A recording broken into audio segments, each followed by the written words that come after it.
This portion of the news is brought to you by Inspiration Senior Living, where we provide affordable elegance to Pahrump area seniors. Give us a call at 751-2300 and make an appointment to tour our community. Even in the general population, people don't want to talk about depression, which is one of the major reasons it isn't always treated properly. Depression is also a concern in the medical community, particularly affecting physicians in training known as medical residents.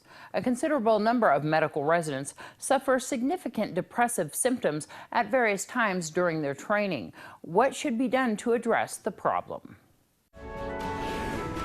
This health tip is brought to you by Desert View Hospital and Mountain Valley Physicians Group. Don't put your health on hold. We have time for you. Call us to schedule your appointment. 775-751-7100. After medical school, the next step for a physician in training is residency. A growing number of these residents are not only dealing with long hours and the pressure of patient care, but also with depression.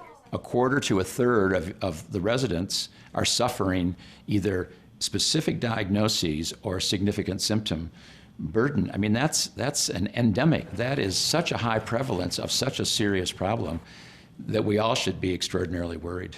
It doesn't really matter whether it's an actual diagnosis or just significant symptoms. It means that they're suffering, they're not functioning well in their personal roles, they're not functioning well in their professional roles.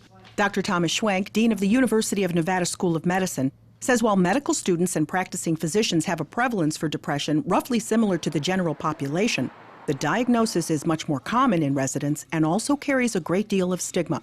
We want people who are confident and strong and have shown great energy and decision making and have taken charge of situations in their undergraduate preparation.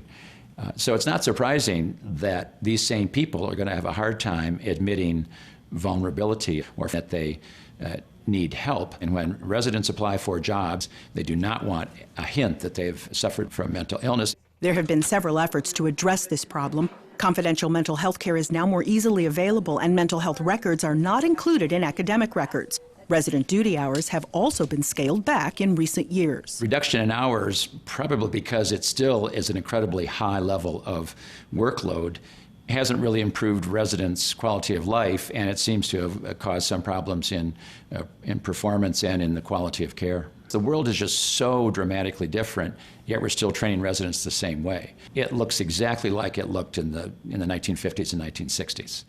Dr. Schwenk is calling for even better mental health care and a national conversation about today's medical education system.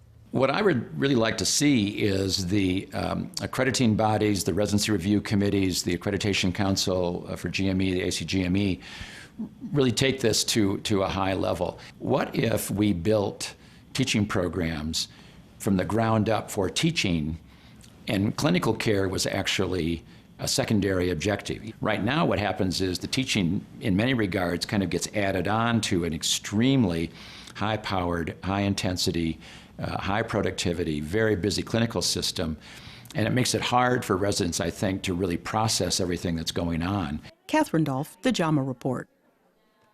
Dr. Schwenk also says residents should be encouraged to take care of themselves so that they can take care of others. Art Bell says he's quitting his radio show, Dark Matter, for good this time. He claims that a person who is stalking him is the reason, according to his Facebook page. He said Friday, "I'm sorry to have announced this, but I will not be on tonight or any other night. Whoever this crazy person is, they're not stopping, and it has come to the point that we as a family do not feel it is worth the risk." He says his wife and child are scared and adds, "As you all know, I dearly love what I do, but not at the expense of never-ending terrorism."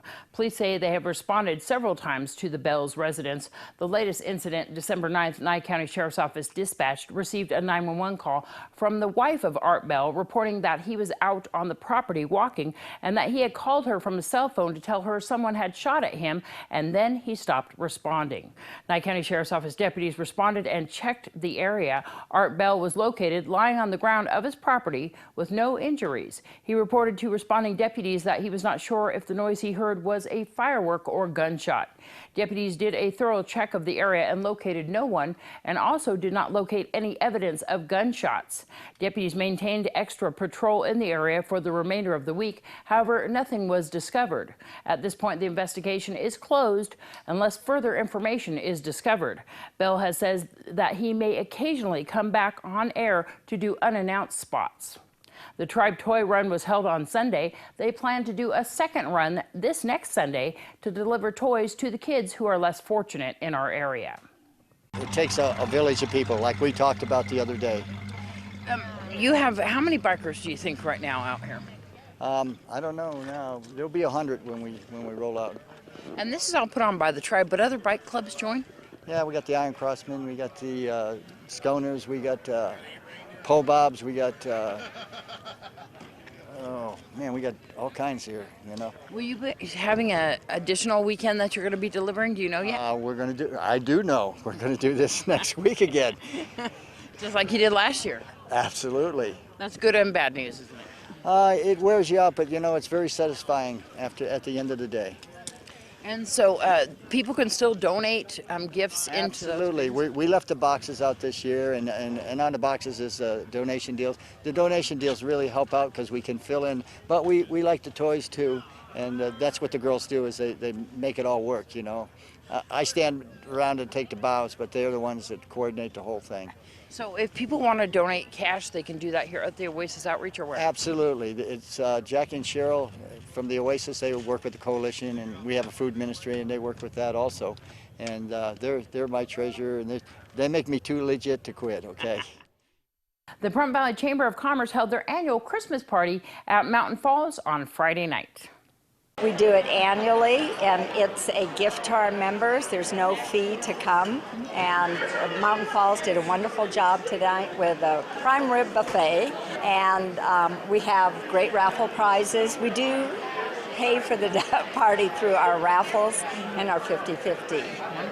So this place is packed tonight. How many members strong is the Pahrump Valley Chamber of Commerce now? We have 387 members. Obviously, they're not all here tonight because they're invited to bring their significant other or someone from their business with them. What's some of the perks that the Chamber offers their members? Well, they get opportunities for free advertising. Once they join, they do a ribbon cutting, which you're always a part of. And you know, they can advertise in our Vision, which is our monthly newsletter that goes out.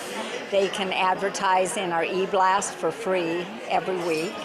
And we have different events where they can have vendors. They can become a vendor at any of our festivals, the Balloon Festival, the Fall Festival, the Liberty Festival, Biz Expo.